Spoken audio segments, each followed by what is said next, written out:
रोकेर रोक्न सकिँदैन। बालेन शाहको अगेन्स्टमा आउने हामी जस्तै युवा उभिँदा हामीमाथि आयो भने हामी सल्टाइदिन्छौँ, बडी डेटै सल्टाइदिन्छौँ। If I am not secure you are also not secure. Tit for tat, we should be done, we might be done. हामी गर्छौँ नै त्यो। त्यसैले त म भन्छु आउनुहोस् रोडमा नयाँ जनयुद्ध छेरौँ। भविष्य हाम्रो हो, वर्तमान हाम्रो हो। मेन विश्वकर्मा जस्ता मुले टल्लो जात नाम जात विश्वकर्मा टल्लो स्तरको दिमाग देखायो कि देखाएन? एउटा बालेनको विरुद्धमा बोल्छ के अरे बन्दुक लिएर निस्किनु नपरोस् र गृहमन्त्री।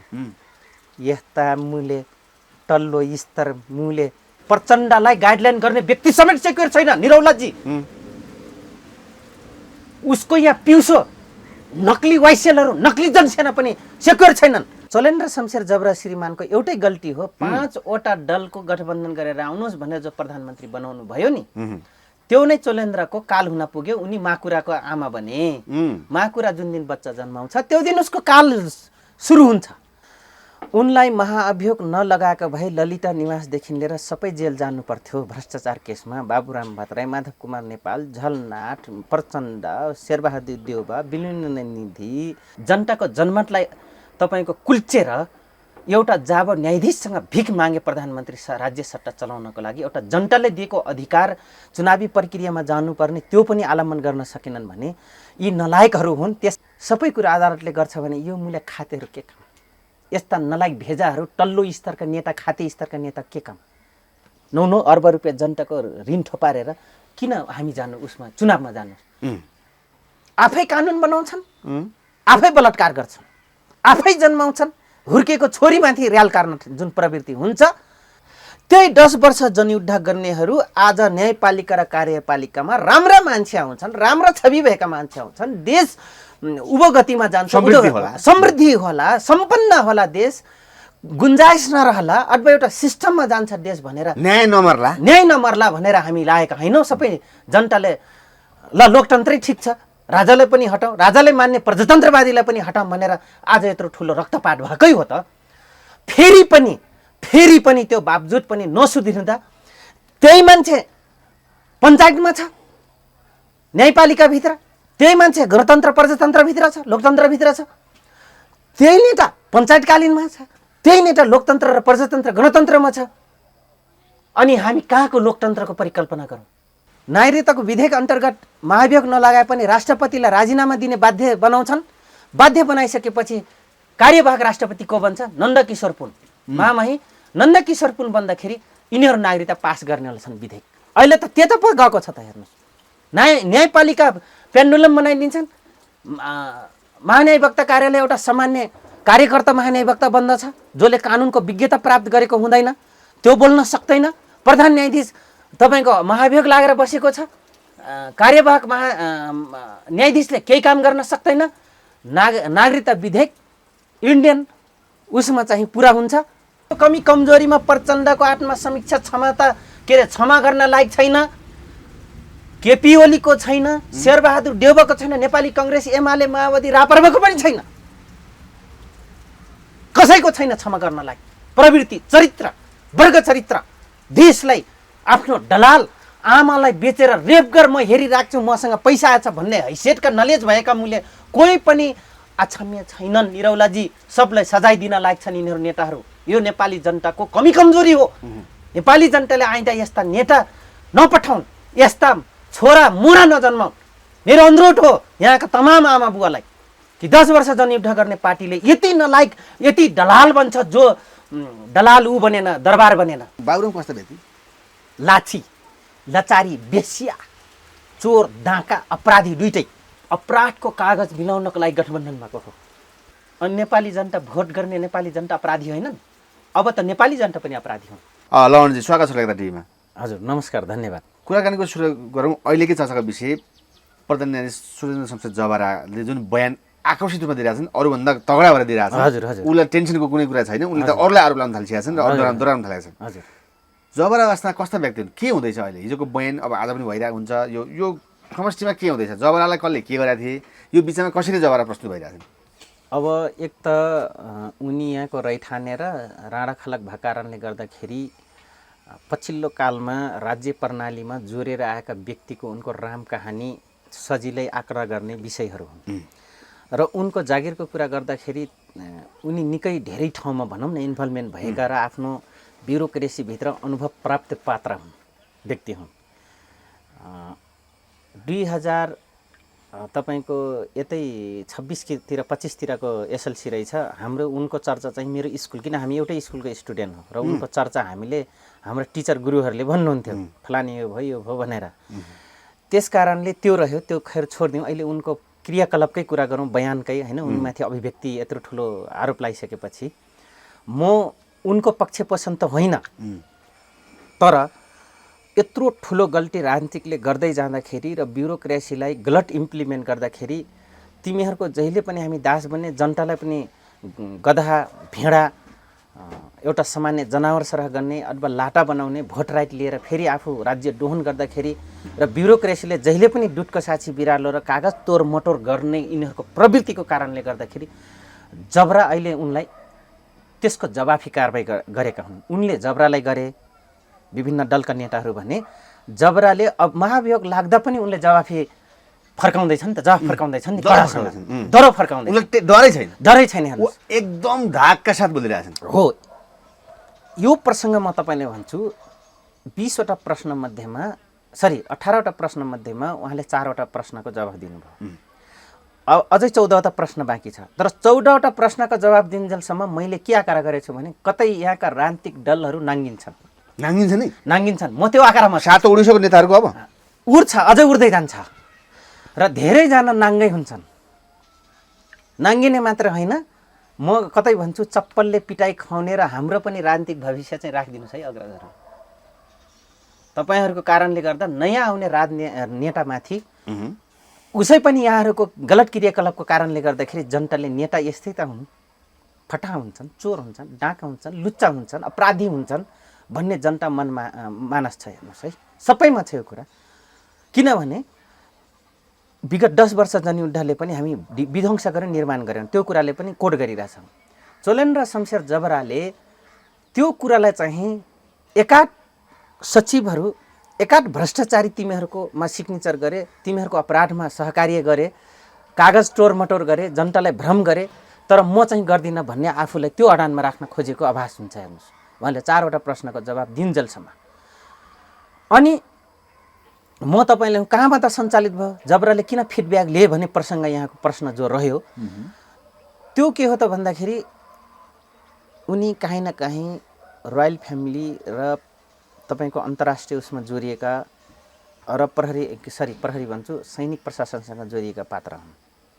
त्यति मात्रै होइनन्, उनी स्वयं न्यायको विद्यार्थी हुँदा न्यायिक क्षेत्रमा आउँदाखेरि उनी चाहिँ परपर आफ्नो काम गरेका पात्रहरू हुन्। सुरुमा 2048 सालमा विश्वनाथ उपाध्याय तपाईँको प्रधान न्यायाधीश हुँदाखेरि उहाँ चाहिँ एउटा राम्रो सुब्बाको लेभलमा काम गरेको व्यक्ति हो सर्वोच्च अदालतमा। हेर्नुहोस्, र सर्वोच्चको जति पनि नेपालभरिबाट सोरिएर आउनेको न्यायका कागजहरू चाहिँ सर्वोच्च आउने हो। कस्ता कस्ता कागजपत्रहरू उहाँले त्यो मिलान गरेका र फर्छोट गरेका विषयहरू छन् निरौलाजी। त्यस कारण उहाँ ढुक्काका साथ एकदम आफ्नो अडानमा प्रश्नको जवाफ दिँदै आउनु भएको छ। र राजनीतिक दलहरू बिर्सिरहेछन् कि हामी त्यो जनतासँग जनमत लिनको लागि हामीले कति अपराध गरेका छौँ। हेर्नुहोस्, अब एकछिनमा तपाईँ हामीले जोड्न पुग्छौँ अफ्ताब आलम र टिकापुरको केस र रौतहट केससँग, चन्द्रौटाका घटनासँग हामी जोड्न पुग्छौँ। तर त्यो जोडौँला, जबराले भनेका रहेछन् केपी ओलीलाई हात जोडेर भनेको थिएँ भनेर 5जनालाई महाभियोग लगाइयोस् भनेर भनेका रहेछन्। 5जनालाई महाभियोग लगाइयोस्, अस्ति पनि भने 2जना 3जना नै हो, यो कुरा सही हो।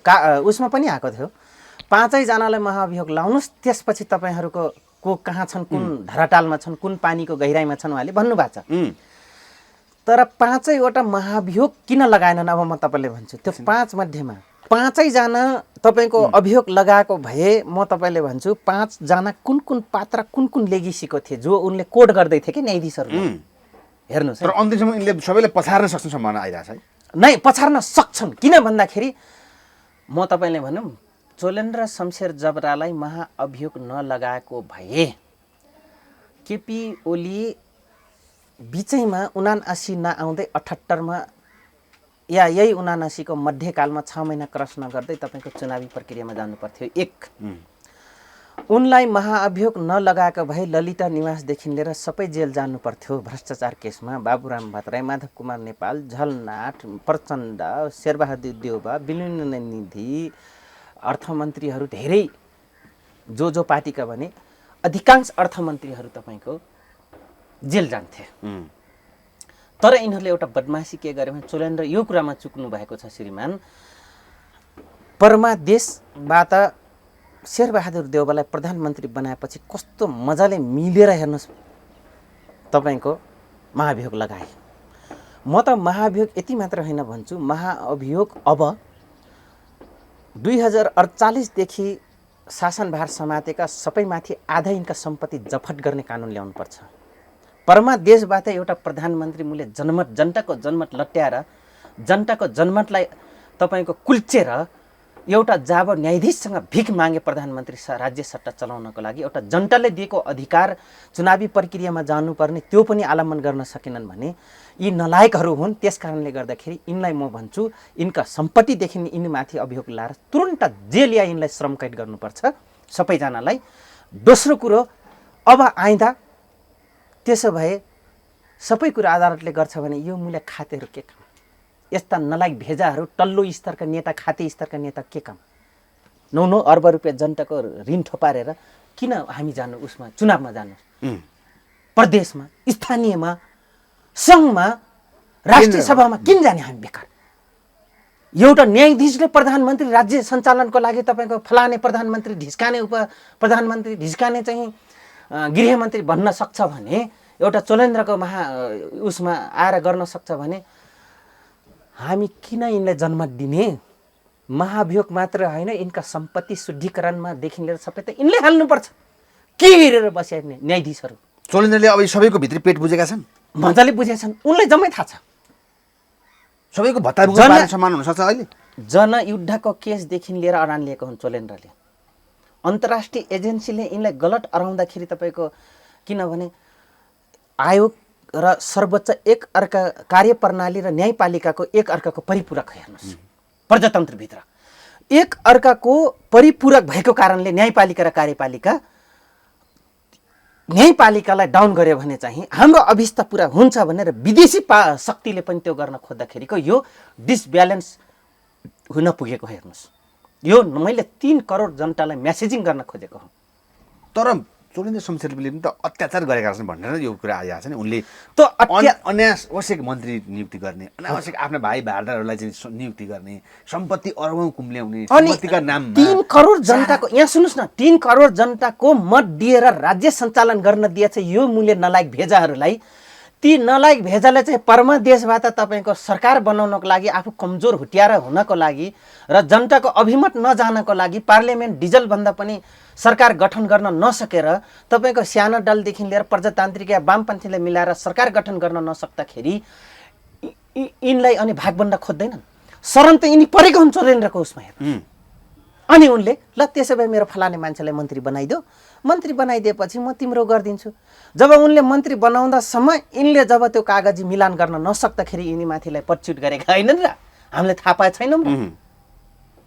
उनले पनि अब चोलेन्द्रले अत्याचार गरे रहेछन्, आचक्कली गरे रहेछन् भन्नुहुन्छ भने त्यही भएर त मैले भन्दैछु 2048 सालदेखि शुद्धिकरण गरौँ त। चोलेन्द्र त्यो दिनको भागीदार हुन्छन् कि हुँदैनन्? गिरिजाप्रसाद कोइराला प्रधानमन्त्री हुँदाको बेलाको सबै तपाईँको गुप्तचर विभागदेखि लिएर प्रहरी प्रशासनदेखि लिएर न्यायपालिकाको सबै, कार्यपालिकाको सबै र कर्मचारी तन्त्र जेल जान्छ कि जाँदैन? तर हामी युवाहरू चाहिँ त्यो ठाउँमा आज बाउले पनि बिर्सेर तपाईँको राज्य शासन सिस्टम र 3 करोड जनताको आत्मसात गरेर कारबाही गर्नुपर्ने अवस्थाहरू हुन्छ। चोलेन्द्र अराजक भयो भने 2048 सालका प्रजातन्त्र पछिका राजालाई गाली गर्दा गर्दै अथवा त्यो सट्टा ध्वस्त बनाएर हामी जुन नयाँ प्रजातन्त्र र नयाँ न्यायपालिका जो परिकल्पना गऱ्यौँ त्यो परिकल्पनामा त्यही पञ्चायतकालीन शैली जब सकेनन् यिनले परिवर्तन गर्न अनि यिनी विध्वंस भए। आएर अन्तिम लोकतन्त्रको नाउँमा यिनको नङ्गेनाथ देख्यो। चोलेन्द्र लगायत सबैले अत्याचार गरे, न्यायपालिकामा बस्यो भने कार्यपालिकामा बस्ने र न्यायपालिका मात्र होइन कार्यपालिकाको ब्युरोक्रेसीभित्र पनि पस्ने र न्यायपालिकाको अर्ध न्यायिक क्षेत्र र अर्ध कार्यपालिका जो प्रहरी प्रशासन छ, आर्मी प्रशासन छ, सशस्त्र प्रशासन छ, तिनीमाथि सबै छानबिन गरौँ त। हालिदिउँ न सबलाई श्रम कैद मूल्यहरू। सबले अत्याचार गरेछन्, त्यसै त अहिले यत्रो ठुलो आवाज भयो। त्यसैको यही अत्याचारको विरुद्ध 10 वर्ष जनयुद्ध भयो होइन? त्यही 10 वर्ष जनयुद्ध गर्नेहरू आज न्यायपालिका र कार्यपालिकामा राम्रा मान्छे आउँछन्, राम्रा छवि भएका मान्छे आउँछन्, देश उभोगतिमा जान्छ, समृद्धि होला, सम्पन्न होला देश, गुन्जाइस नरहला अथवा एउटा सिस्टममा जान्छ देश भनेर न्याय नमर्ला भनेर हामी लागेका होइनौँ। सबै जनताले ल लोकतन्त्रै ठिक छ, राजालाई पनि हटाउँ, राजालाई मान्ने प्रजातन्त्रवादीलाई पनि हटाउँ भनेर आज यत्रो ठुलो रक्तपात भएकै हो त। फेरि पनि त्यो बावजुद पनि नसुधिँदा त्यही मान्छे पञ्चायतमा छ, न्यायपालिकाभित्र त्यही मान्छे गणतन्त्र प्रजातन्त्रभित्र छ, लोकतन्त्रभित्र छ, त्यही नेता पञ्चायतकालीनमा छ, त्यही नेता लोकतन्त्र र प्रजातन्त्र गणतन्त्रमा छ। अनि हामी कहाँको लोकतन्त्रको परिकल्पना गरौँ? के 17,000ले मात्रै लोकतन्त्र चाहिए थियो? पाएका छन् त तिनीहरूले पनि? पाएका छन् त। पाउन त तिनले पाए जो पञ्चायतमा गलत गरे, जो प्रजातन्त्रमा गलत गरे, जो लोकतन्त्रमा गलत गरे, तिनै मान्छेले सट्टा पाएका छन्। त्यस कारणले म भन्छु चोलेन्द्र शमशेर जबरा सँगसँगै सबलाई बराल्नको लागि, आँधी हुरी बेहरी ल्याउनको लागि रोडमा आउन अर्को राम्रो वेल लोकतन्त्र डेमोक्रेटिक रिपब्लिकको लागि हामी नयाँ युवा शक्तिहरूले चाहिँ नयाँ किसिमको एउटा आन्दोलन छेड्नु पनि जरुरी छ। अहिले त ललित निवासमा कुरो पुग्यो, बाबुराम माधव नेपालसम्म कुरो पुग्यो यसले कुराले होइन त। त्यसैको लागि त चोलेन्द्रलाई महाभियोग लाउन बाध्य भएका हुन् त। त्यसैको लागि वास्तविक कुरा ल। त्यसमा अलिकति विवादस्पद व्यक्ति, त्यहाँ विवादस्पद होइन कि विवाद गर्न नमिल्ने व्यक्ति एकजना सामेल हुनुभयो, जो राष्ट्रिय जनमोर्चाको एउटा आदर्शवादी नेता चित्रबहादुर केसी। बाँकी चित्रबहादुर केसीको राष्ट्रिय जनमोर्चा पछिको 4वटा तपाईँ पार्टीको गठबन्धन हेर्नुहोस्, they are already killer mind of the person. किलरहरूको जमातको प्रजातन्त्र लोकतन्त्र र वामपन्थी भन्नेहरूको 4वटा दल सट्टा चलाएको होइनन्। अनि चोलेन्द्र अछुटो रहन्छन्? किन अछुटो रहन्थे तिनी? हेर्नुहोस्, यो 5 दलीय गठबन्धन आफ्नो कागज मिलान अपराधहरू जनतालाई ठप जस लिनको लागि सट्टामा गएर तपाईँको एउटा न्यायपालिकाको प्रमुखलाई अभियोग लाए। अब हुँदै राष्ट्रपतिले पनि महाभियोग लाउने प्लानमा जाँदैछन्। त्यो माथि ठुक्यो भने आफै माथि आउँछ अरे क्या। हेर्नुहोस्, सबै नाङ्गेझार हुँदैछन्, आफै नाङ्गेझार हुँदैछन्। सैनिकलाई एक्टिभ गर्ने काम गर्दैछन् यिनले। सैनिक डिपवाजमा भएर बसिरहेछ। पोलिटिकल सिचुएसनलाई देशको अल नेपालको तपाईँको न्यायपालिका कार्यपालिका जनताको लाइफदेखि लिएर सबैले डिपली वाच गरिरहेछ नेपाली सेना। हेर्नुहोस् अहिले ऊ त गरेर बसिरहेछ। हेर्नुहोस्, त्यस कारणले गर्दाखेरि महाअभियोग नै ललिता निवास मात्र होइन निरोलाजी, सबैको लागि अब गाह्रोको विषय हुन पुग्छ। जति न्यायपालिकालाई चलाउँदै जान्छन् या न्यायपालिकालाई साक्षी गरेर जनतालाई आँखामा दिउँसैपट्टि बाँधेर जो अपराध गरेका छन् यहाँका दलका नेताहरूले, सबैको उजाकार हुन्छ। तर अहिले आएर केपी ओलीलाई चाहिँ यिनले अलिकति दुर्गामी, एकदमै शान्त, एकदमै बुढो बुझ्ने नेता भनेर भने हाम्रो जबराले हो, उनको त्यो भर्सनमा त्यो आयो। किन आयो? अब यो अलिकति गहिरो विषय। उनले हात जोडेर भने 5जना महाभियोग लाउनुहोस् न केपी ओलीज्यू भन्नु पनि भएको रहेछ नि त। हजुर, त्यो त उनले प्रष्ट भने नि, क्लियर नबिराइकन भने त नबिराइकन भने। तर उहाँले अभियोग कसैले लाउनु भएन, केपी ओलीको उसमा अभियोग लागेन। त्यसैले उहाँले केपीलाई चाहिँ शालीन भन्नुभयो, किन उहाँमाथि आरोप ठोपर्न केपीले सक्नु भएन। एक अर्को कुरो, कहीँ न कहीँ यहाँका वामपन्थी रोयल फ्यामिलीसँग जोडिएका धेरै फिरिष्ट प्रमाणहरू छन्। किनभने यहाँको वामपन्थीलाई तपाईँको इन्डियालाई ब्यालेन्स गर्नको लागि दरबारले यहाँका वामपन्थी पालेको छ। महत्त्वपूर्ण कुरा त यिनकै उस आदेशबाट बनेको गठबन्धनको सरकार छन् त यिनले यही जानेनन्। के अरे चोलेन्द्र शमशेर जबरा श्रीमानको एउटै गल्ती हो, 5वटा दलको गठबन्धन गरेर आउनुहोस् भनेर जो प्रधानमन्त्री बनाउनु भयो नि, त्यो नै चोलेन्द्रको काल हुन पुग्यो। उनी माकुराको आमा बने। माकुरा जुन दिन बच्चा जन्माउँछ त्यो दिन उसको काल सुरु हुन्छ। गर्भवती हुनु नै माकुराको लागि उसको दिनगन्ती सुरु हुन्छ मृत्युको। त्यसै गरी चोलेन्द्र श्रीमानलाई पनि जुन दिनदेखि 5 दलको प्रधानमन्त्री शेरबहादुर देउवालाई बनाए उनको मृत्युको दिन सुरु भयो। आफैले जबरा आफूले हान्दैछ नि, हानेछन्। आत्मघाती गोल भएको छ। हेर्नुहोस् किन 5 जना लानन् उनले। 5 जना नलाउनु पछि उनीहरूले प्रमुख न्यायाधीशलाई लगाइदिउँ न सिद्धि गर्ने कुरा। अनि ठ्याक्कै न्यायाधीशलाई प्रोटेक्सन गर्न नसक्ने व्यक्ति महान्यायवक्ता भए।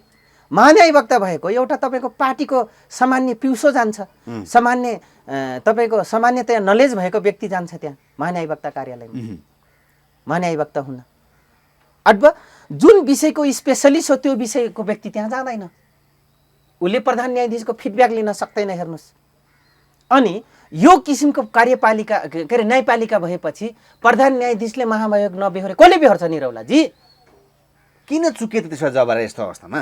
यस्तो राणा खानदानका मान्छे, यति धेरै हन्डर र खट्टर खाएर देश विदेश काम गरेका मान्छे यहाँ विशेष भन्नुहुन्छ भने अझै गहिरेर तपाईँ प्रश्न गर्दै हुनुहुन्छ मलाई। अब मैले खोल्नै पर्ने भयो, अलिकति फ्यामिलीको कुरा खोल्नु पर्ने भयो।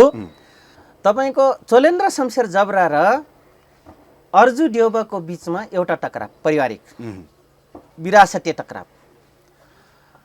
श्री 3 राणासँग प्रचण्डको टकराव, बाँकी रहे वामपन्थी अरूको टकराव। एज अ होल सबैको टकराव। त्यो मुले अर्को रहेको एजेन्सी फोरम, हेर्नुहोस् यी सबैको टकराव यस बेलामा चाहिँ र केपी ओलीको केही कुरा फिडब्याक लिँदाखेरिको टकरावको आज भोगाई चोलेन्द्रमाथि वज्रपात भएको। हेर्नुहोस्, र विशेष पारिवारिक विरासतको टकरावले कारणले गर्दाखेरि चोलेन्द्रमाथि वज्रपात भएको हो। र चोलेन्द्रले एउटा चेली बचाउँदै के अरे चेली बचाउँदै नलायक ज्वाइँको प्रहारमा परेका छन्। त्यो पारिवारिक विरासतको कुरा पनि छ, कोड अफ कन्डक्टका कुराहरू छन्। हेर्नुहोस्, अरू बाँकी त न्यायमा रहेका व्यतिथिका कुरा उनीमाथि वज्रपात भएको छ। व्यतिथि कसलाई गरायो? त्यो यही कार्यपालिका नलायकहरूले गराए व्यतिथि। आफै कानुन बनाउँछन्, आफै बलात्कार गर्छन्, आफै जन्माउँछन्। हुर्केको छोरीमाथि र्याल कार्न जुन प्रवृत्ति हुन्छ त्यो प्रवृत्तिका भए। आफै जन्म दिए, आफै बनाए, त्यसलाई सुन्दर बनाए, 8 फुल बनाए कानुनलाई देश उ गर्नको लागि, स्वरूप देखाउनको लागि, विश्वको मानचित्रमा देखाउनको लागि। तर आफै पहिला सुरु बलात्कार गरिदिए, आफै मोहित भइहाल्यो। आफैले बनाएको कानुनमाथि मोहित भइहाल्यो। लौ त टेस्ट गरौँ त भन्थे। टेस्ट गर्ने क्रममा एकाध व्यक्तिले औँला ठरियाइदिए। त्यसो भएदेखि यहाँ स्लोगन यस्तो आएको छ, हजुर बालेनले कोटडोजरले सफा हुँदैछ, हजुर चोलेन्द्र कोटडोजरले राजनीति सफा हुने सम्भावना हुँदैछ। त यसले साँच्चै नै महत्त्वपूर्ण घडीमा आएको नेपालको राजनीति चोलेन्द्र प्रकरण। यहाँले एउटा कुरा बडा गम्भीर प्रश्न, अझै थप प्रश्न गर्नुभयो। यिनले चाहिँ स्थानीय सरकार यो हो है, राज्यलाई सिस्टममा ल्याउनको लागि भनेर उनले डोजर सफाई गर्दैछन् भने न्यायमा बितिथि र जहिले पनि न्यायपालिकालाई चाहिँ आफ्नो मुताबिक ढालेर आफ्नो अभिष्ट आफ्नो अपराध लुकाउनलाई तत्पर रहन्छ भनेर जुन न्याय के अरे कार्यपालिकामा चुनिएर आएको व्यक्तिहरू राज्यलाई टोरमटर गर्नेतिर लाग्नुभयो। उहाँले चाहिँ होइन तिम्रो मुताबिक हाम्रो पनि आफ्नो राज्यको एउटा सहअस्तित्व छ, सर्वोच्च अदालत न्यायपालिका पनि आफ्नै समानता छ भनेर उहाँले देखाउन खोज्नु भयो। अब त्यसो भने यस्तो महत्त्वपूर्ण कुरामा चोलेन्द्रको यो उनको सुरुदेखिकै एउटा चाहिँ हजुरले भन्नुभयो चुके, तर पनि एउटा के न के दम बोकेर आएका छन्।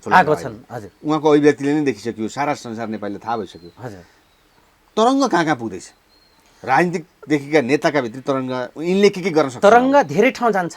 तरङ्ग यो विषय टुङ्गिन्छ कहिले? नै, तरङ्ग यहाँसम्म जान्छ जब यसले थप गिजोल्दै गयो भने तरङ्ग भोलिका ठुल्ठुला नेताले गरेको अपराधमाथि पनि कोड हुन सक्छ। ठुल्ठुला महाभिलेखा कार्यालयका व्यतिथि भएका कुराहरू र भ्रष्टाचार भएका कुरासम्म गहिरेर जान्छ। ठुल्ठुला महालेखा कार्यालयले रुजु गरेका बेरुजु भएका, रुजु गरिरहेका बेरुजु भएका कागजातको कुरा पनि आउन सक्छ। यति मात्रै होइन, म तपाईँलाई भनिदिन्छु, नेताले गरेका आफ्नो अभिष्ट पुरा गर्नलाई जनताको कत्ल्याम गरेका विषयको कुरा पनि आउन सक्छ। हेर्नुहोस्, जस्तै टिकापुर केस, जस्तै चन्द्रौटा घटना, जस्तै जनयुद्ध घटना, जस्तै तपाईँको भैरवगढका तपाईँ र विभिन्न ठाउँमा मारिएका कुराहरू आउन सक्छन्। त्यति मात्रै आउँदैनन्, रौतहटको तपाईँको 21 जना भित्र हालेका कुरा पनि आउँछन्, किनभने अफ्ताब आलमको विषय जोडिएको छ। हेर्नुहोस्, आज न्यायपालिकालाई गिजोल्दै जाँदाखेरि मेरो फाँसी, विदेशमा त फाँसीको छ नि, तर मेरो सर्वस्व जन्म कैदको कुरा आउँछ भन्ने थाहा भएन। एउटा कोक्लेटो थारूले, सञ्चालित थारूले चाहिँ उन्मुक्ति, नागरिक उन्मुक्ति पार्टी खोलिदिएर जो भित्र हालेर बेटिठी बनाइरहेछन्, थप यिनीमाथि पनि थप यो बेटिठी हुन्छ न्यायपालिकालाई गिजोल्दै जाँदाखेरि। तर न्यायपालिका टिकापुरमा पनि चुकेको कारणले गर्दाखेरि अहिले चोलेन्द्रमाथि पनि प्रयोग गरौँ त। एउटा थारूलाई हालेर एउटा अमुक समुदायले त अपराधी बनाइसक्यो न्यायपालिकाले। अब चाहिँ हाम्रो उसको लागि हामीमाथि पनि हात हाल्छ र हामी पनि गर्छौँ भनेर सबै मिलेर तपाईँको न्यायपालिकामाथि गिजोल्ने काम गरे। यो थाहा भएन कि एउटा अमुक समुदायलाई अधिकार माग्दाखेरि हामीले उसमा गिजोल्यौँ भने हाम्रो पनि त्यो दिन गरेको अपराधको गिजोल्ने, अफ्ताब आलमलाई भित्र हाल्नु भनेको काङ्ग्रेसले बहुत महँगो भारी हो। उम्मेदवार बनाउने कुरा आइरहेछ के हो?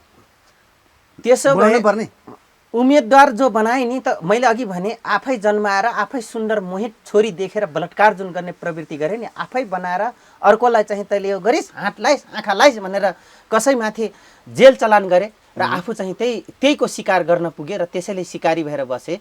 अफ्ताब आलमलाई भित्र हालेर के कृष्ण सिटौला चोखो रहन्छन्, शेरबहादुर देउवा चोखो रहन्छ, तत्कालीन त्यहाँको सिडिओ चोखो रहन्छ, तत्कालीन तपाईँको रहेका त्यहाँ प्रशासनिक नीति र जिल्ला प्रमुख जिल्ला न्यायाधीश बाँकी रहन्छ, प्रमुख बाँकी रहन्छ। अफ्ताब आलममाथि हात हाल्यो भने अनि टिकापुरको केस बाँकी रहन्छ तपाईँको? रहँदैन। त्यो कहाँ गयो आखण्डे भन्ने? मधेस पाउन्जेलसम्म त्यो आखण्डे मूल्यहरू कहाँ मरेथे त्यो दिन? नक्ली केस घटाइदिएर, भित्र घुसेर केस घटाइदिएर, पुलिसलाई चलाइदिएर तपाईँको 4 गते तपाईँको थारूको घर घर गएर जलाएका छन्। शेरबहादुर बाँकी रहन्छ, भीम रावल बाँकी रहन्छ, लेखराज भट्ट बाँकी रहन्छ, एनपी सन बाँकी रहन्छ, रमेश लेखक बाँकी रहन्छ तपाईँको। थारू नेता बाँकी रहनन्, मधेसी नेता बाँकी रहनन् भने अमुक यी व्यक्तिहरू बाँकी रहँदैन। हेर्नुहोस्, भित्र घुसेर 500 जना घुसेर जनसेना घुसेर गरेका अपराधहरू बाँकी रहन्छ। त्यसकारण न्यायपालिकालाई जति गिजोल्छन् निरौलाजी, त्यति यिनीहरूको जेल जाने दिन गन्ती सुरु हुन्छ। किन यत्रो दिनसम्म त तपाईँको बेपत्ता आयोग र सत्य निरूपण मेलमिलाप आयोगले होइन राजनीतिक घटना हो, राजनीतिकले मिलाउला नि त, हामी त्यही अनुसार न्याय दिउँला नि त भनेर न्यायाधीश बसेको थिएँ। हेर्नुहोस्, म भोलि मात्रै शनिबार बेपत्ता आयोगको कार्यक्रममा म जाँदैछु। चिफ गेस्ट गोविन्द बन्दी तपाईँको कानुन मन्त्री हुनुहुन्छ भोलिको मिरा भ्याली होटलमा। सायद भोलिको दिन राम्ररी एउटा पार्टीबाट, एउटा न्याय क्षेत्रमा लागेको व्यक्ति पार्टीबाट प्रधानमन्त्री बनेर आउनु भएको छ गोविन्द बन्दीजी, भोलि राम्रोसँग हाम्रो संवाद हुनेवाला छ। हेर्नुहोस्, उहाँसँग आज न्यायले ठिक छ, गोविन्द बन्दीजी एउटा उहाँ त एमसिसी पास गराएको हिसाबमा उहाँलाई पुरस्कार शुभ मन्त्री बनाएको हो नि त देउवाले गोविन्दजीलाई हो त। गोविन्द बन्दी जस्तो मान्छेले त त्यस्ता धेरै न्यायाधीश भएका कारण र अधिवक्ता हुनुको कारणले गर्दाखेरि त युरोपियन युनियनले रोकेर तपाईँको न्यायमा जान नदिन खोजेको हो। अमेरिकनहरूले रोकेर न्याय चाँडै सम्पादन हुन नदिएको हो, किनभने सबै न्यायपालिका भित्रका दलालहरू नेता बन्दैछन् र तपाईँको नेताहरू उसै पनि दलाल थिए र आज जनतालाई गलाएर तिमीहरू यो हाम्रो अभिष्ट पुरा गर, नभए हामी त्यो कुरा एक्टिभ गरिदिन्छौँ भनेर तपाईँ भनिराख्दाखेरि आज बेपत्ता आयोग र सत्य निरूपण आयोग तपाईँको न्याय पाउन नखोजेको हो। त्यति मात्रै होइन, न्यायाधीशले नै आफ्नो मुट्ठी लिएर आफ्नो मुताबिक कागजहरू टोरमटोर गर्ने, जनतालाई अझै पनि रुवाउने र न्याय सम्पादनलाई चाहिँ अवरुद्ध गर्ने, स्लो रूपमा अवरुद्ध गर्ने, स्लो पोइजनको रूपमा अवरुद्ध गर्ने प्रक्रिया अपनाउँदा त आज महाभियोगको सुरुवात भएको छ। अब महाभियोग नागरिकताको विधेयक अन्तर्गत लाउँछन्। नागरिकताको विधेयक अन्तर्गत महाभियोग नलगाए पनि राष्ट्रपतिलाई राजीनामा दिने बाध्य बनाउँछन्। बाध्य बनाइसकेपछि कार्यवाहक राष्ट्रपति को बन्छ? नन्दकिशोर पुन, महामहिम नन्दकिशोर पुन बन्दाखेरि यिनीहरू नागरिकता पास गर्नेवाला छन् विधेयक। अहिले त त्यता पो गएको छ त। हेर्नुहोस्, न्यायपालिका पेन्डुलम बनाइदिन्छन्। महान्यायवक्ता कार्यालय एउटा सामान्य कार्यकर्ता महान्यायवक्ता बन्दछ, जसले कानुनको विज्ञता प्राप्त गरेको हुँदैन, त्यो बोल्न सक्दैन। प्रधान न्यायाधीश तपाईँको महाभियोग लागेर बसेको छ, कार्यवाहक न्यायाधीशले केही काम गर्न सक्दैन। नागरिकता विधेयक इन्डियन उसमा चाहिँ पुरा हुन्छ र उपराष्ट्र पनि त्यो दिन सधैँको लागि यिनको राजनीतिक समाप्त हुन्छ नन्दकिशोर पुनको पनि। त्यसो भएदेखि चोलेन्द्र शमशेरले बयानको क्रममा जुन व्यक्ति र संस्थाको सन्दर्भमा विषयमा बोले नि, सही बोलेको कुरा हकमा के हुन्छ यो त रेकर्डमा बस्यो नि। अब त बस्यो हजुर। त्यसपछि व्यक्ति संस्था तानिन्छ कि तानिन्छ? मजाले तानिन्छ, यो तान्न सकिन्छ मजाले। यो त पुरै रेकर्डेड भयो नि त उहाँले बोलेको कुरा, हजुर प्रमाण भएन? तपाईँसँग मैले संवाद गर्दा पनि रेकर्डेड हो, प्रमाण छ नि त मलाई। प्रमाण हो नि त यो पनि। तर यो भिजुअल रेकर्डेड छ भने देख्ने व्यक्ति पनि रेकर्डेड छन्। हेर्नुहोस् यो अछुटो रहँदैन, यो अछुटो रहँदैन र सबैजनालाई भोलि अर्को विद्रोह ठुलो योभन्दा दलाल प्रचण्डले सुरु गरेको जनयुद्धभन्दा, बाबुराम दलालले गरेको जनयुद्धभन्दा त्योभन्दा खतरनाक सधैँको लागि तपाईँको एक पुस्ता सिद्धिने विद्रोह सुरु हुन सक्छ। निरौलाजी यिनीहरूको यो व्यथितिले मैले भविष्यमा आइपर्ने आँधी बेहेरी दुर्घटनाका मैले नजरअन्दाज गरेर भनिदिँदैछु। गठबन्धनको रक्षा गर्ने हिसाबमा नागरिकता विधेयकसम्म एमसिसी लगायत आयो, प्रचण्डको भनाइ उद्धृत गर्ने हो भने यस्तोसम्म जुन प्रधान न्यायाधीशले बनाइदिएको सरकारमा ठ्याक्कै कति दुई रक्षा फ्याक गर्नु पर्यो? ठ्याक्कै नहीं ठ्याक्कै दुई फ्याक हुन्छ। यदि एमसिसी एसपिपी लगायत र यो अपराधमा सेना मुखदर्शक भयो, प्रहरी त मुखदर्शकै हो। यो त मैले हाटका लट्ठी एउटा खाते स्तरका नेताको र तल्लो स्तर, तल्लोभन्दा तल्लो स्तरको ल्यान्डलेस, होमलेस, आइडेन्टिटीलेस पर्सनलाई खाते भनिन्छ हो। त्यो मानसिकता भएको नेताको अन्डरमा चल्ने पुलिस प्रशासन हो, कर्मचारी प्रशासन हो। त्यस कारणले गर्दाखेरि यिनको अपराधलाई बचाउँदै जान्छन् भने यो देश ठ्याक्कै दुई विभागमा बाँडिन्छ, दुई खेमामा बाँडिन्छ र त्यो लामो गिरहुड्डाको उसमा फस्छ। जस्तै सेना दुई टुक्रा हुन्छ, प्रहरी दुई टुक्रा हुन्छ, कर्मचारी दुई तीन टुक्रामा बाँडिन्छन्। जनता त उसै पनि बाँडेकै विषय हो। हेर्नुहोस् त्यहाँसम्म देशलाई व्यथिति र देशलाई अन्तिममा नेमलेस आइडेन्टिटी, कन्ट्री नै आइडेन्टिटी, नेसन नै, राष्ट्र नै आइडेन्टिटी लेस बनाउनको लागि एउटा सुरुवात हुँदैछ निरौलाजी, सुरुवात। यो सुरुवात हो। त्यसो जबराजीलाई अबको सल्लाह सुझाव के हुन्छ? उहाँ कुन अवस्थामा अगाडि बढ्नुपर्छ अब मैले भनेको राष्ट्रपति, आर्मीको चिफ, प्रधान न्यायाधीश, महान्यायाधिवक्ता कार्यालय, मुख्य सचिव एक लाइनमा बस्नुपर्छ। तपाईहरू साँच्चै जागिरे हो, तपाईँको परिवार बालबच्चा पाल्ने हो भने यो नेताका व्यतिथिलाई आफ्नो ठाउँमा राखी देशले आफ्नै किसिमले सिस्टममा लगेर सब नेपालीलाई न्याय दिने ठाउँमा उभिनुहोस्। होइन तपाईँहरू पनि मूल्य दलाल हो, आफ्नो बालबच्चा विदेशमा व्यवस्थित गरेर मेरो चाहिँ जीवन बाँच्छ भन्नुहुन्छ भने मेरो भन्नु केही छैन।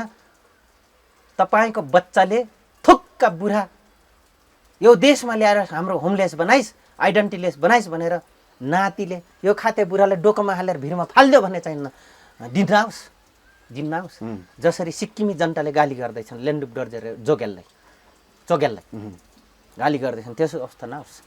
यो सुरुवात हो। नेसनलाई डिजिटल प्रक्रियामा लानलाई सेनालाई विवादमा टान्दिने, राष्ट्रपतिलाई टान्दिने, प्रहरी प्रशासन त मैले त्यो स्तरै नभएको हो। कर्मचारीले स्तर अभियोग र उहाँलाई इन्डिङ कसरी हुन्छ? अब के हुँदैछ यहाँ राजनीति भित्रभित्र होला नि त। भित्रभित्र जबराले फिडब्याक लिँदै जानुभयो भने त्यसपछि गएर यहाँ तपाईँको संसदीय समितिमा भएको जुन मिन विश्वकर्मासँगको भएको कुरा, विष्णु पौडेलले गरेका कुरा त तपाईँलाई थाहा छ नि। मिन विश्वकर्मा जस्ता मैले टल्लो जात, नाम जात, विश्वकर्मा टल्लो स्तरको दिमाग देखायो कि देखाएन? एउटा बालेनको विरुद्धमा बोल्छ के अरे बन्दुक लिएर निस्किनु नपरोस् र गृहमन्त्री। यस्ता मुले टल्लो स्तर मुले straight of the person, he is a straight of the person भनेको रोडमा परेको व्यक्तिको स्तरको भाषा बोलेको छ। त्यस्ता भाषा बोल्ने हो। हिजो पनि जबरालाई उहाँले दिनको एट्याक गरेको देख्नु भएन मिन विश्वकर्मा? मिन विश्वकर्माले पावर मिसयुज गर्दै हुनुहुन्छ। अथवा उहाँलाई नेपाली काङ्ग्रेसले त्यो स्तरसम्म पुर्याउँदाको उहाँ अर्को राजा म भएँ, मेरो समुदाय दलितहरू हेप्पे थिए, अब चाहिँ म हेप्ने ठाउँ पुगेँ भन्दै हुनुहुन्छ उहाँले। तर उहाँले त्यो बिर्सिँदै हुनुहुन्छ आज यही न्याय क्षेत्रले समानता दिन त्यहाँसम्म पुगेको विषय। मिन विश्वकर्मा त्यो दिन बिर्से कि जुन दिन यो राज्यले जहिले पनि हेपिएका उनको दलित मात्र होइन अरू पनि हेपेको सम्प्रदायको न्याय प्रणाली बोल्न सक्ने हिम्मत गरे म अनुरोध गर्छु उहाँलाई। म उहाँहरूकै उसमा गाँसेको व्यक्ति हुँ। अनि त्यसपछि गएर तपाईँको विष्णु पौडेलले बिर्से त्यो दिन वामपन्थीको नाउँमा नक्ली वामपन्थी बनेर आफ्नै अमुक नेतालाई राष्ट्रवादी नेतालाई कहाँ लगेर हालेर आज त्यो ठाउँमा आउन पुगेका छन्। त्यो दिन बिर्से। जाँदा जाँदै पागलपन मान्छे साइन्सले भनेको छ दिनको 2 मिनट बौलाउँछ रे मान्छे। त्यो 2 मिनटको बौलाउने क्रममा उनीहरूको अभिव्यक्ति हो। आफ्नो हैसियत बिर्सेका उनीहरू हेर्नुहोस्। रोडमा पुर्याएर के अरे गृहमन्त्रीले हान्न लाउँछु मिन विश्वकर्माले भने नि you are not secure with Prachanda. Baburam प्रचण्डलाई गाइडलाइन गर्ने व्यक्ति समेत सेक्योर छैन निरौलाजी। उसको यहाँ पिउसो नक्ली वाइसेलहरू नक्ली जनसेना पनि सेक्योर छैनन्। हामी त्यो दिनदेखि जनसेना भएका हौँ र जनताको लागि लडे व्यक्ति हौँ। गृहमन्त्री बन्दुक लिएर निस्किन्छ भन्छन्।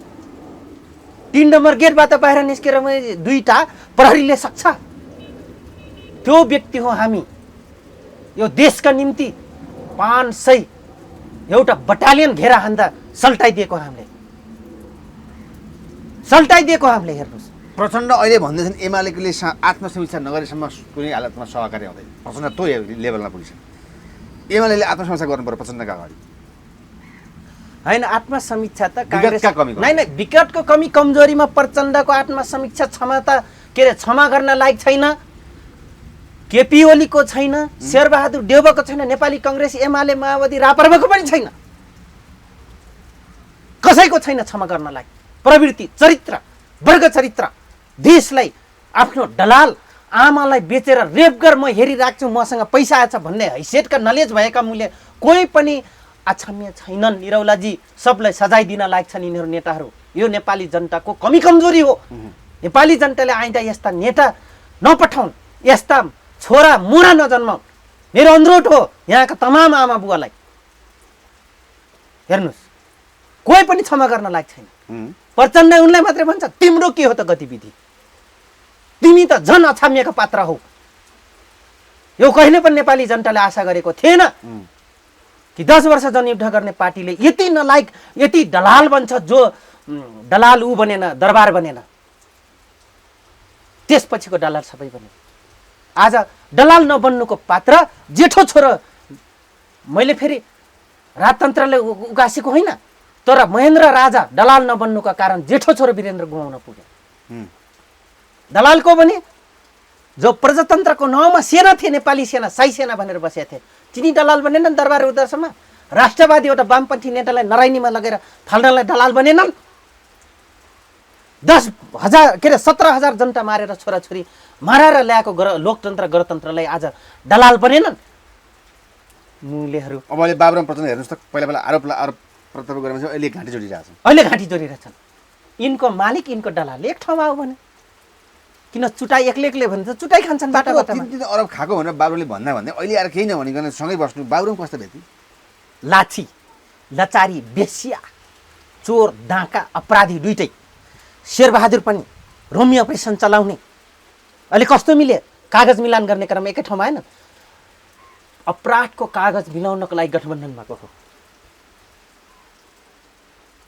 अपराधको कागज मिलेन अनि आफू उही प्रधान न्यायाधीशले प्रधानमन्त्री बनाउँछ। 9.5 अर्ब रुपियाँ नेपाली जनताको ऋण थोपार्छन्। विश्व बैंक, एसियाली बैंकको ऋण थोपार्छन् नेपाली जनतामा। प्रधानमन्त्री बन्छन्। अझै मन्नलाई एउटा चोलेन्द्र शमशेर जबराको आएर गिरगिर पर्छन् प्रधानमन्त्रीले। अनि उही माथि फेरि आरोप लाउँछन्। अनि नेपाली जनता भोट गर्ने नेपाली जनता अपराधी होइनन्। अब त नेपाली जनता पनि अपराधी हुन्। म यो ठाउँसम्म आउनेवाला थिएँ किनभने यिनको पहिला कमी कमजोरी र हामीले जन्माएका फेरिसको कमी कमजोरी त्यो स्वरूप आइसकेपछि नेपाली जनतामाथि अब बके। त्यसकारण म सबै नेपाली जनतालाई भन्छु आजैदेखि सजगका साथ, विवेक बुद्धिका साथ अब नेपाल कलै हस्तान्तरण गर्ने अथवा छोरा जन्माउनुहोस्, मोरा होइन। यस्ता मूल्य आमाले जन्माउने मोराहरू हुन्। यो मोरा नजन्माउनुहोस्। यही कारणले बालन शाह जस्ता आएर अहिले कति वर्षदेखिको कर नतिरेको फन पार्कसम्मको लागि कर तिराउनु सफल भयो नि। हो, अल्फाबिटादेखि विशाल बजारदेखि अहिले फन पार्कसम्म हेर्दाखेरि अगाडि बढ्यो बालनको डोजर होइन अब कर नतिर्ने अनि 9 अर्ब रुपियाँ बेरुजु बस्ने महालेखामा 9 अर्ब छ सामान्य हो 9 अर्ब आज बेरुजु बस्नुको कारण फन पार्कदेखि कति भयो त फन पार्क 25 वर्षदेखि तिरेको रहन्छ तिरेर रहेनछ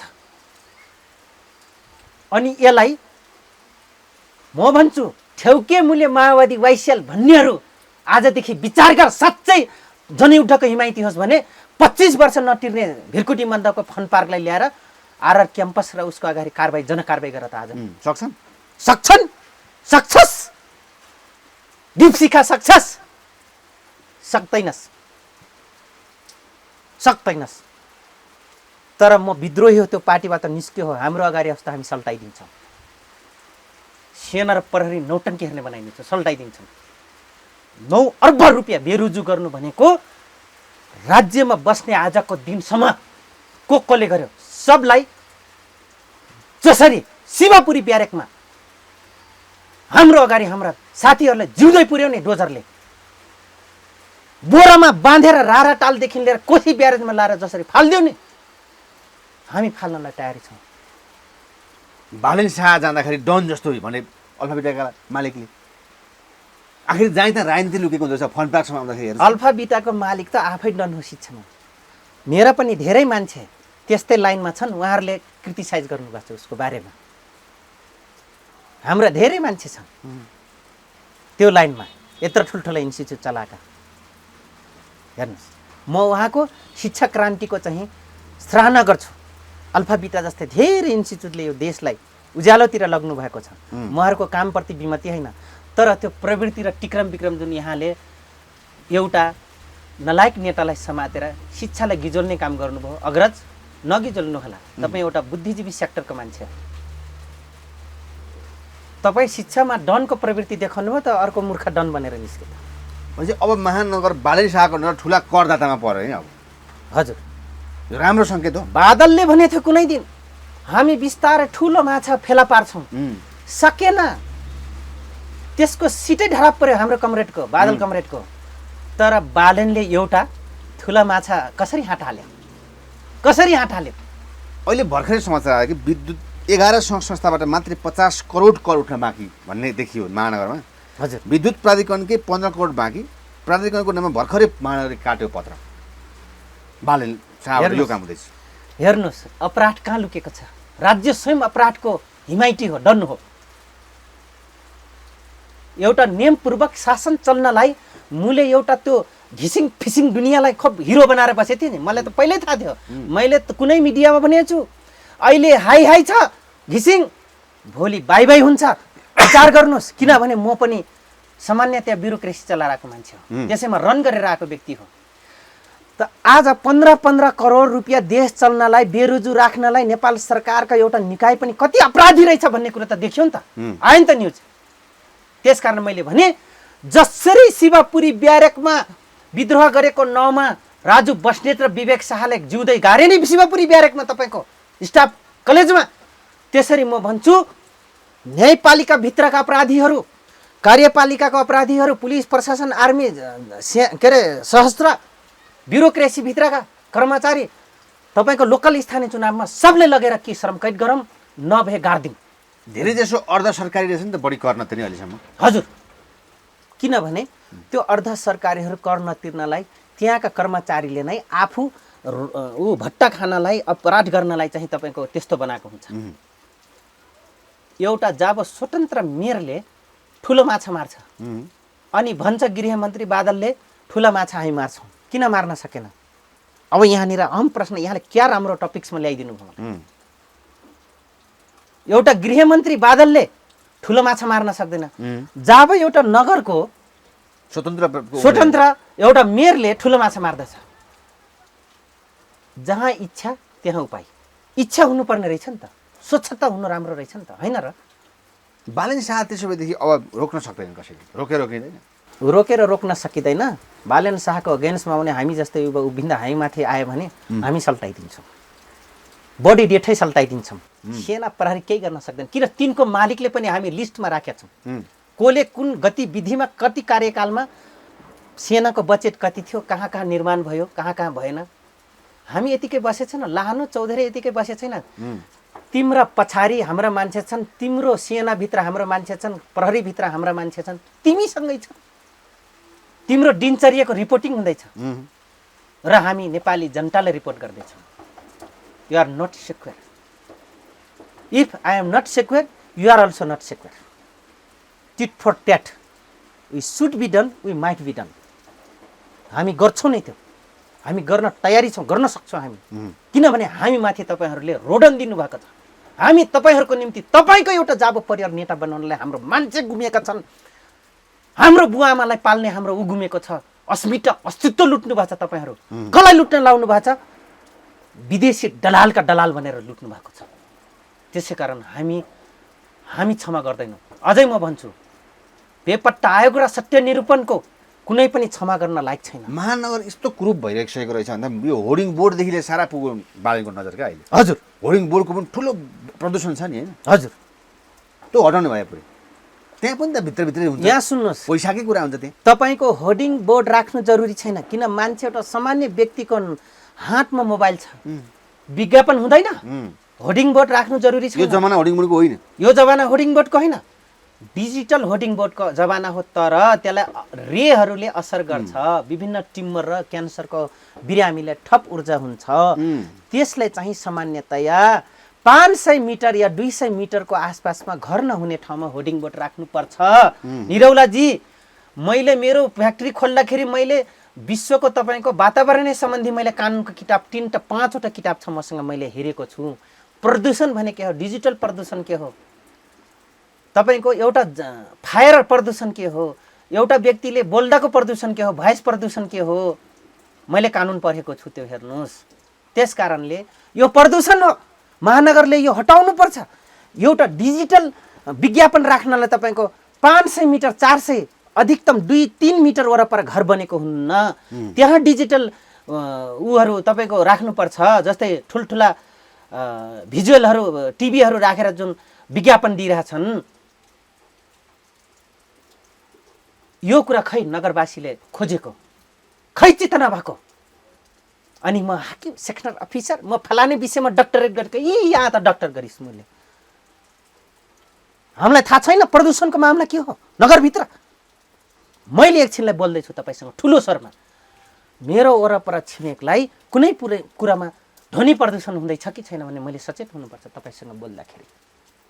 र म कहाँ गएर अन्तर्वार्ता दिनुपर्छ, मेरो पनि यो आउँछ। हेर्नुहोस्, म यहाँसम्म सजग छु। किन? तपाईँ हामी वार्ता गर्दाखेरि जहिले पनि के छौँ त? हामी 4-5 रोपनीको घेराभित्र छौँ, कृषि फर्मभित्र छौँ हामी जहिले पनि। मेरो अनि यत्रो स्वरले मैले बोलिरहेको छु। नत्र भने एक छिमेकीको अर्काको घर नजिकमा मैले यति ठुलो स्वर मैले वार्ता संवाद गर्न हुँदैन। यो पनि ध्वनि प्रदूषणको एउटा कानुन दिएको छ नगरलाई। यो पनि ध्यान दिने कुरा हो। यो पनि ध्यान दिने त्यसो भएदेखि माओवादी केन्द्रले भर्खरै जस्तै आउँदैछ, अब चुनावको रसाकसी हुनसँगै गोर्खा 2बाट फेरि नारायण काजी र प्रचण्डलाई पनि एक बाटो उठाउने सिफारिस गरेको छ। हजुर, यो विषयले नारायण काजीको राजनीति अथवा चाहिँ त्यहाँ बाबुरामको कुरा अरू कुरा छन्, कस्तो हुँदैछ? नारायण काजी कस्ता व्यक्ति होइन? नारायण काजी यहाँको कम्युनिस्टहरू नै दरबारबाट पालेर आएका, त्यसलाई पक्ष पोषण एउटा कम्पनी हो, एकता केन्द्र मसाल एन कम्पनी हो। त्यो एन कम्पनीले जन्माएका पात्र हुन्। म सबैले चिन्दछु निरौलाजी, अग्रज हुन्। तर अग्रजहरूको चरित्र पञ्चायतकालीन भन्दा खतरा चरित्र छ। त्यसै त मैले खुल्याउने काम गर्छु, किनभने त्यो एक्सपेक्टेसन नेभर कहिले गरेका थिएनौँ। अब उहाँहरूको जन्म ठलो उनीहरूको क्षेत्र हो, उठ्नु राम्रो कुरा हो, सिफारिस हुनु उहाँको पार्टीको निर्णय हो। यो मैले विरोध गरेर यो म केही हुनेवाला छैन। जिताउने नजिताउने त्यहाँको जनताले त को होस् भनेर, अथवा म लाहानु चौधरी को हो भनेर त मेरो कैलालीको जनताले निर्णय गर्ने हो नि, होइन? उहाँ त्यहाँ चाहिँ गोर्खाको जनताले निर्णय गर्ने हो। राम्रो हुनुहुन्छ जितेर आउनुहुन्छ, होइन? उहाँहरू हामी या राम्रो होला जितेर आउँला, नहोला होइन? यो त जनतासँग जनमतको आधारमा हात र आफ्नो भिजन रिजन भन्ने कुराहरू हो, गोर्खैबाट आउने हो। तर नारायण काजीको भन्दा म बाबुरामलाई चाहिँ के भन्छु, यो जहाँ गए पनि एउटा छाप के छ भने गोर्खाको ऊ लाहा छाप हो। डाक्टर बाबुराम भट्टराई लाहा छाप, होइन? त्यस कारण उहाँको आउने सम्भावना म जसरी पनि देख्छु। तर उहाँ थिर मन छैन कि आज थिर मन भइदिए भए हामी पनि उहाँलाई ठाउँ दिन सक्थ्यौँ, उहाँलाई स्ट्यान्ड वाइज हामी फिडब्याकर भएर बस्न सक्छौँ। उहाँ कहिले पनि आफ्नो कार्यकर्ता और उहाँको हामी फलोवरलाई व्यवस्थित गर्न नसक्ने व्यक्ति हो बाबुराम भट्टराई। त्यसो भएदेखि अन्तिममा अनि निकै अवसरवादी चरित्र प्रवृत्तिको चाहिँ नारायण काजी श्रेष्ठ हुन्, चरमचुली चरित्रवादी। प्रचण्डको नजिकका पात्र हुन् त अहिले ऊ। एक त केन्द्र मसाल एन कम्पनीले उत्पादन गरेको, दरबारले पक्ष पोषण गरेको एन कम्पनी हो त त्यो। एउटै पात्र हुन् नि, देख्नु भएन चरित्र। त्यसो भए नागरिकता विधेयक के हुन्छ अब घडीमा राष्ट्रपतिको कदम त? नागरिकता विधेयक पास गरेनन् भने बाबुराम र प्रचण्ड र एमालेका जति पनि दक्षिण भूगोलका दलालहरू छन् उनको जीवन रक्षा हुँदैन। पास गर्नै पर्छ उनीहरूका लागि। उनको जीवन रक्षाको लागि पनि पास गर्छन् नि। तर राष्ट्रपतिले त कदम राम्रै चलाइरहेछ नि अहिले। राष्ट्रपतिको त राम्रो कुरा छ नि। राष्ट्रपतिले हटाएर नन्दकिशोर पुनले कार्यवाहक राष्ट्रपति बनाएर पास गर्छन् र सधैँको लागि नन्दकिशोर पुनको राजनीतिक सिद्धाइ। त्यसका लागि राष्ट्रपतिले सोच्नुपर्ने कुरा के छ त? अब उनले थप छलफल गरेर यसलाई हुबाहु पास नगरेर यसलाई संशोधन गरेर ब्यालेन्स गरेर अथवा कस्ता व्यक्तिलाई मात्र नागरिकता दिने, अथवा उनी जन्मको आधारमा दिने हो भने उनी जन्मेको नेपाली भूमिमा हो कि होइन, उनको बुवा आमाले नेपाल सरकारलाई राजस्व यहाँ विभिन्न काम गरेर बस्नु भएको छ, यहाँको संस्कृति यहाँको कानुनलाई अँगाल्नु भएको छ, यहाँको कानुनको दायरामा रहेर नेपाल सरकारलाई राजस्व तिरिराख्नु भएको छ, विभिन्न किसिमको अन्य काम गरिराख्नु भएको छ भने त्यो आधार बनाएर जसरी विदेशमा टिआरपी दिन्छ नि, टेम्पोररियल पासपोर्ट दिने, टेम्पोररी रेसिडेन्टल दिने, टिआरसी दिन्छ नि, त्यो टिआरको व्यवस्था गर्नु पर्यो क्या। अनि उहाँलाई 60 वर्ष नागेपछि या कानुनले दिएको आधारमा उहाँलाई नागरिकता दिनु पर्यो, स्वतः नागरिकता घोषणा गर्नु पर्यो, नागरिक घोषणा गर्नु पर्यो, उहाँलाई टिआरको व्यवस्था गर्नु पर्यो नि, टेम्पोररियल रेसिडेन्टल दिनु पर्यो नि। कति सालसम्म उसले नेपाल सरकारको कानुन दायरामा बसेर नेपालमा बसेर उसले व्यापार बिजनेस गरेर नेपाल सरकारले नेपाली जनतालाई टेवा दिइरहेछ, त्यो कुरा त हुनु पर्यो नि प्रमाणहरू। जस्तै म तपाईँलाई भन्छु 8 नम्बर या ऐलानी जग्गा छ भने त्यहाँको गाउँ पहिला गाविस थियो, गाउँ पञ्चायत थियो, गाविस थियो, अहिले गाउँपालिका छ। उसले कति वर्षसम्म नेपाल सरकारलाई राजस्व तिरिरहेछ, पोट तिरिरहेछ, उसले खाइपिई आएको सरकारले पनि उसले दिइरहेछ, हेल्प गरिरहेछ भने उसको नाममा स्वतः तपाईँको सरकारले लाल पूर्जा दिन्छ। त्यसरी हामी त्यो व्यवस्था गर्न सक्दैनौँ र? हामीसँग कानुनको आधार छन् त त्यस्ता कुराहरू। किन एकैचोटि भोलि नै म प्रधानमन्त्री बन्नलाई, यो त वाइहाट कुरा, यो त दलाली गर्ने विषय हेर्नुहोस्। यहाँको नेपालीलाई इतिहास दिन नसक्ने, मूल्य अस्ति भागेर आएकोलाई चाहिँ नागरिकता दिन सक्ने दलाल होइन नेताहरू।